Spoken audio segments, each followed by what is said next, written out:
This question is filled missing data. So you give it a table, and then you want to build in the missing value as 0.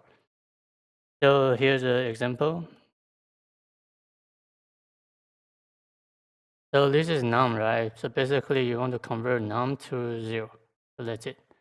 So using Panda, like there is a trick. Say, what we need to fill is the quantity column, right? The polar of quantity. That would be reassigned to the part of quantity dot fill an A. And then you return part. So that would be pretty straightforward. You are converting anything that is num to 0, and then you return a Polar table. So yeah, a little bit. All right. There's no time and space. Good luck. Bye.